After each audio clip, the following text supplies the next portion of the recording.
ஓம் சாந்தி. December 19, 2023.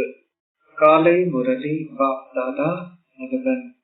இனிமையான குழந்தைகளே, சேவையை வளர்ச்சியடைய செய்வதற்கு புதிய வழிகளை கண்டுபிடியுங்கள்.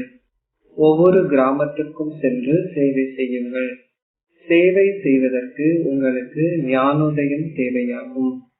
கேள்வி: பழைய உலகை தொடர்ந்தும் உங்களுடைய புத்தியிலிருந்து அகற்றுவதற்கு இலகுவான வழி என்ன?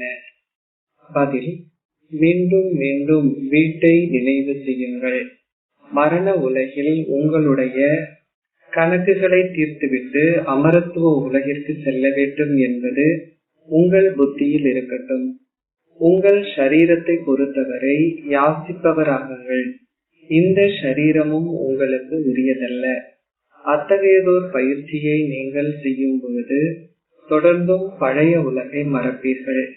இப்பழைய உலகில் வாழும் நேரத்தில் உங்கள் ஸ்திதியை நீங்கள் மிகவும் உறுதியாக்க வேண்டும்.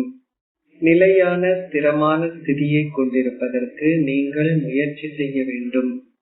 பாடல்: தாயே ஓ தாயே, நீங்களே அனைவருக்கும் பாக்கியத்தை அருள்பவர். ஓம் சாந்தி. பாரதத்தில் ஜெகதம்பாளுக்கு பெருமளவு புகழ் உள்ளது. பாரத மக்களை தவிர வேறு எவரும் ஜெகதம்பாவை அறிய மாட்டார்கள். ஏவாள் அல்லது பிபி என்று அழைக்கப்பட்ட ஒருவரின் பெயரை அவர்கள் கேள்விப்பட்டிருக்கிறார்கள். பிபி அல்லது அதிபதியோ இல்லாமல் படைப்பை உருவாக்க முடியாது என்பது இப்பொழுது குழந்தைகளாகிய உங்களின் புத்தியில் உள்ளது. ஜெகதம்பாள் நிச்சயமாக தோன்ற வேண்டும். அவர் நிச்சயமாக இருந்தார். இதனாலேயே அவர் நினைவு கூறப்படுகின்றார். பாரதத்திற்கு பெருமளவு புகழ் உள்ளது. அவர்கள் சொர்க்கத்தை பற்றி பேசுகிறார்கள். பாரதம் புராதனமானது என்பதும் அவர்களுக்கு தெரியும். இதனாலேயே நிச்சயமாக சொர்க்கம் இருக்க வேண்டும். இறை குழந்தைகளாகிய உங்களை தவிர வேறு எவராலும் இதை புரிந்து கொள்ள முடியாது. முன்னைய கல்பத்தில் இதை புரிந்து கொண்டவர்கள் மாத்திரமே தொடர்ந்து வருவார்கள். கண்காட்சி இடம் பெறுகிறது. நீங்கள் முன்னைய கல்பத்திலும் இதனை செய்தீர்கள் என்பதை புரிந்து கொள்கிறீர்கள். அனைவருக்கும் விளங்கப்படுத்துவதற்கு வார்த்தைகள் மிகவும் சிறந்தவை. தங்களுடைய தூய்மையின் மூலம் தூய ஆத்மாக்கள் ஒளி வட்டத்தை பெறுகிறார்கள். இரண்டாவதாக, தான தர்மங்கள் செய்கின்ற ஒருவரே புண்ணிய ஆத்மா ஆவார். ஆங்கிலத்தில் அவ்வாறான ஓர் ஆத்மா பிலாந்திரபிஸ்ட் என்று அழைக்கப்படுகின்றார். தூய்மையானவர்கள் விகாரமற்றவர்கள் என்று கூறப்படுகிறார்கள். வெவ்வேறு வார்த்தைகள் உள்ளன. பாரதத்தில் பெருமளவு தான தர்மங்கள் செய்யப்படுகின்றன. ஆனால் தானங்கள் பொதுவாக குருமார்களுக்கே செய்யப்படுகின்றன. அவர்களை தூய ஆத்மாக்கள் என்று அழைத்தாலும் அவர்களை புண்ணிய ஆத்மாக்கள் என்று அழைக்க முடியாது. அவர்கள் தானம் செய்வதோ அல்லது புண்ணியம் செய்வதோ இல்லை. அவர்கள் தான தர்மங்களை ஏற்றுக்கொள்கிறார்கள். அவர்கள் அனைவரிடமிருந்தும் உங்களுடைய புத்தியின் யோகத்தை துண்டித்து தந்தையுடன் தொடர்பு படுத்துவதற்கு தந்தை உங்களுக்கு விளங்கப்படுத்த வேண்டும். அது நல்லதல்ல. நான் அவர்கள் அனைவரையும் ஈடேற்றவே வருகின்றேன். நீங்கள் ஞான கடலிலிருந்து உருவாகிய ஞான கங்கைகள் ஆவீர்கள். உண்மையிலேயே கங்கை என்பது சரியான வார்த்தை அல்ல. ஆனால் ஞாபகார்த்தம் தொடர்ந்ததாலேயே ஒப்பிட்டு பார்க்கப்பட்டுள்ளது. தந்தை வந்து பழைய உலகின் பழைய விஷயங்களை புதிதாக்குகின்றார். சொர்க்கம் புதியதொன்று. தந்தைக்கு மாத்திரமே புதிய விஷயங்களின் செய்திகள் தெரியும். அதனை உலகம் அறியாது. கடவுளின் வாசகங்கள் உள்ளன.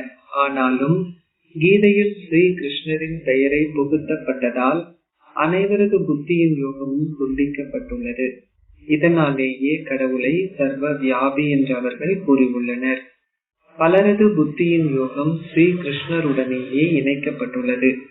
கீதைக்கு மரியாதை கொடுக்கப்படும் இடங்கள் அனைத்திலும் அவர்கள் ஸ்ரீ கிருஷ்ணருக்கும் மரியாதை கொடுப்பதை போல் உள்ளது. உண்மையில் அவர்கள் தந்தைக்குரிய புகழை குழந்தைக்கு கொடுத்துள்ளார்கள். இதுவும் நாடகத்தில் நிச்சயிக்கப்பட்டுள்ளது. தந்தை வந்து இதனை விளங்கப்படுத்துகின்றார். இங்கு வருகின்ற எவரிடமும் அவர்களின் தொழில் என்ன என்பதையும் ஸ்ரீ கிருஷ்ணருடன் அவருக்குள்ள உறவு என்ன என்றும் நீங்கள் ஏன் கேட்க வேண்டும் என்று பாபா மீண்டும் மீண்டும் உங்களுக்கு விளங்கப்படுத்தியுள்ளார். பாபா நல்ல கேள்வி கொத்தையும் தயாரித்துள்ளார். மிகவும் சிறந்த சேவை இடம்பெற முடியும். ஜெகதம்பாவின் ஆலயத்தில் மிகவும் சிறந்த சேவை இடம்பெற முடியும். அங்கு சென்று மக்களுக்கு விளங்கப்படுத்துங்கள். இவர் உலகை படைக்கும் தாயான ஜெகதம்பாள். அவர் எவ்வுலகை படைக்கின்றார்? அவர் நிச்சயமாக ஒரு புதிய படைப்பையே உருவாக்குவார். அச்சா, இந்த தாயின் தந்தை யார்? அவருக்கு ஜெகதம்பா பிறப்பளிப்பவர் யார்? வாய்வழி தோன்றல் என்பதன் அர்த்தத்தை ஏனும் மக்கள் புரிந்து கொள்வதில்லை. பரம்பிதா பரமாத்மாவே அவருக்கு ஜெகதம்பாளுக்கு பிறப்பளித்தவர் என்பதை நீங்கள் அறிந்துள்ளீர்கள். ஜெகதம்பா ஒரு வாய்வழி தோன்றல். ஆயினும் அது எவ்வாறு என்பதையும் நீங்கள் விளங்கப்படுத்த வேண்டும். பரமாத்மாவான பரம தந்தை அஷரீரியானவர். அவர் பிரம்மாவின் சரீரத்தின் மூலமாக விளங்கப்படுத்துகின்றார். பரமாத்மாவான பரம தந்தை பிரம்மாவையும் அதே போல் புத்திரியையும் தத்தெடுத்து விட்டதை போல் உள்ளது. இந்த விஷயங்கள் அனைவரது புத்தியிலும் நிரந்தரமாக நிலைத்திருப்பதில்லை. நீங்கள் மீண்டும் மீண்டும் மறந்து விடுகின்றீர்கள். குழந்தைகளாகி உங்களால் பெருமளவு சேவை செய்ய முடியும். நீங்கள் ஜெகதம்பாள் ஆலயத்திலும் அறிமுகத்தை கொடுத்தால் அவர்களாலும் தமது புத்தியின் யோகத்தை தந்தையுடன் இணைத்துக் கொள்ள முடியும். அவருடனேயே ஜெகதம்பாள் யோகம் செய்கின்றார். ஆகவே நாங்களும் அவருடனேயே யோகம் செய்ய வேண்டும். ஜெகதம்பாள் கீழே அமர்ந்திருந்து தபஸ்யா செய்கின்றார். அவரது ஆலயம் மேலே உள்ளது. அவர் கீழிருந்து ராஜயோக தபஸ்யா செய்து பின்னர் சத்திய யுகத்தில் சொர்க்கத்தின் அதிபதியான இளவரசி ஆகின்றார். இப்பொழுது இது கலியுகமாகும். அவர் மீண்டும் தபஸ்யாவில் அமரும் பொழுதே அவரால் மீண்டும் சொர்க்கத்தின் அதிபதியாக முடியும். இந்த ஞானம் முழுவதும் உங்கள் புத்தியில் இருக்க வேண்டும்.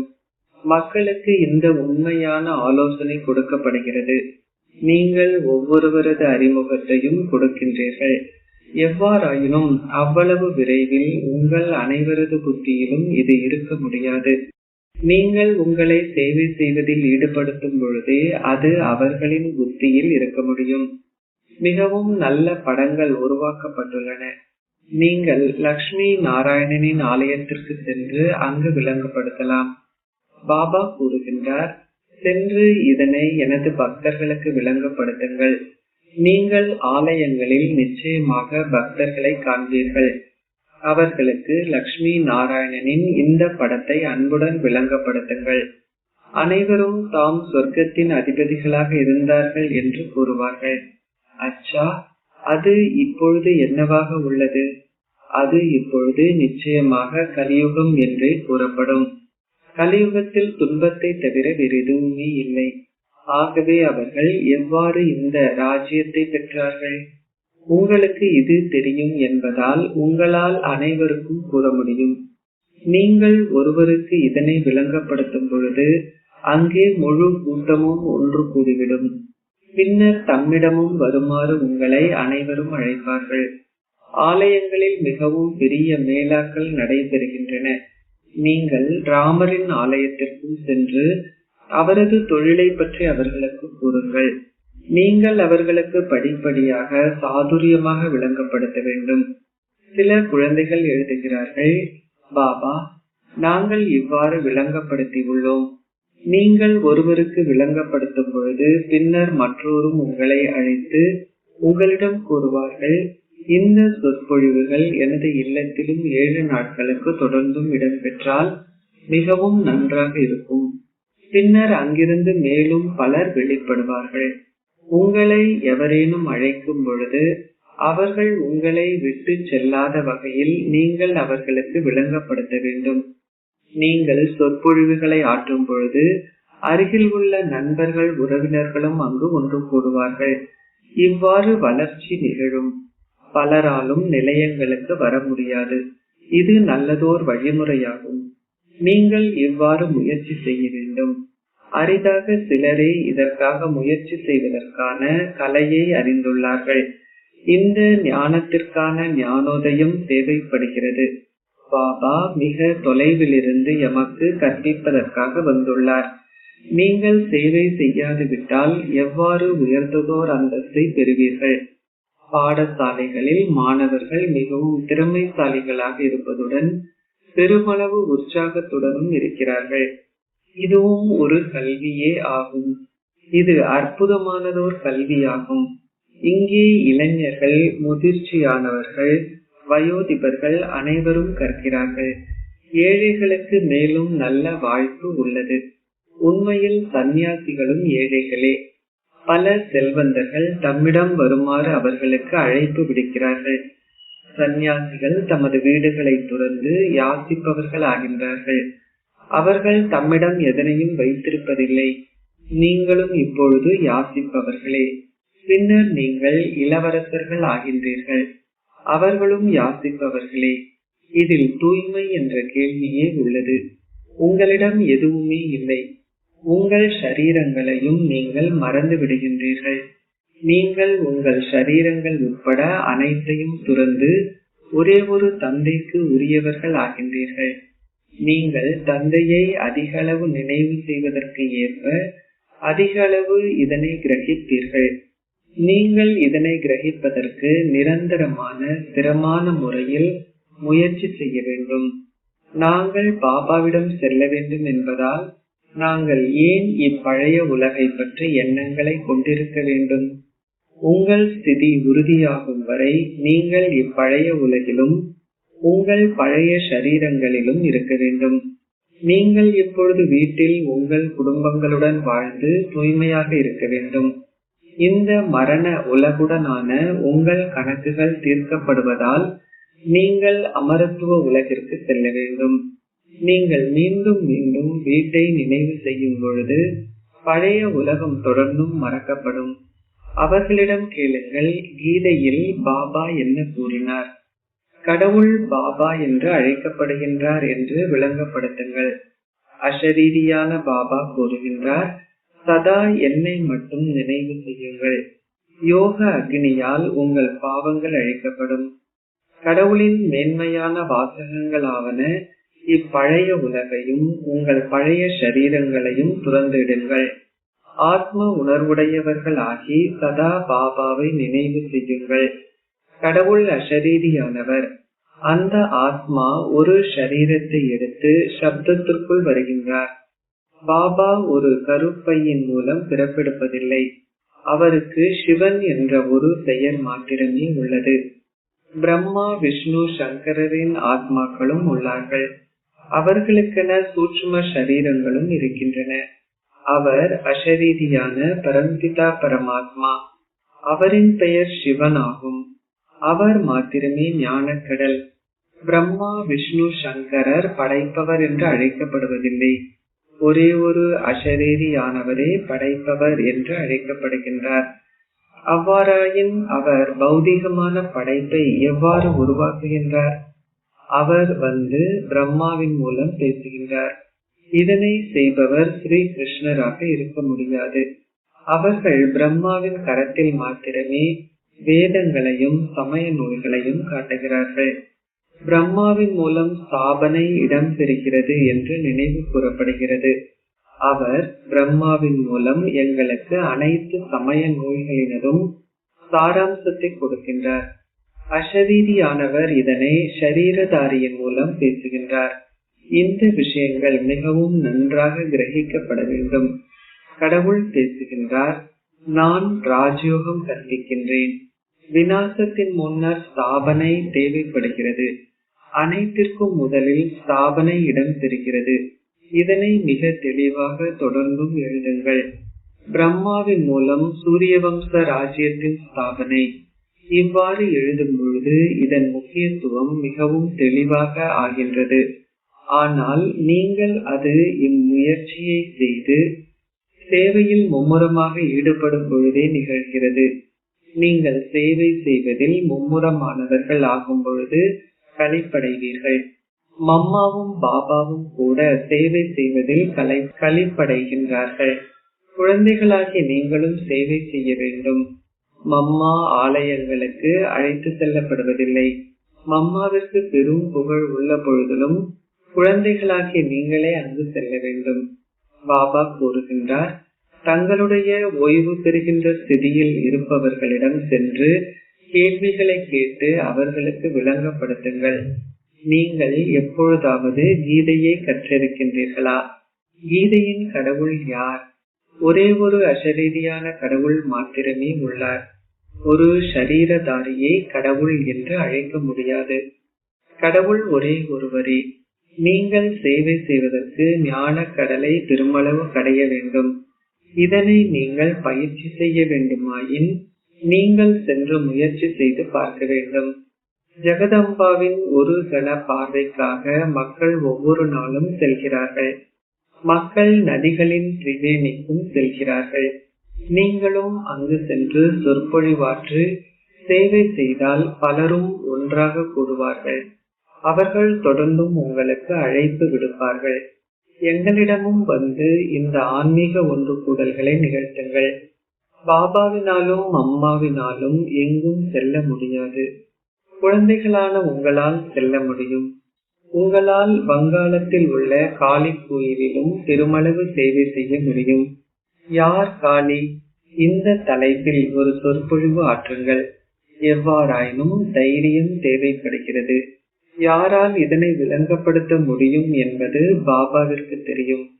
ஷரீர உணர்வை கொண்டிருப்பவர்களால் என்ன சேவையை செய்ய முடியும்? அவர்கள் சேவை செய்துள்ளமைக்காக அத்தாட்சியை கொடுப்பதில்லை. நீங்கள் முழுமையாக சேவை செய்யாது விட்டால் பாபாவின் பெயருக்கும் அவதூறு ஏற்படுத்துகின்றீர்கள்.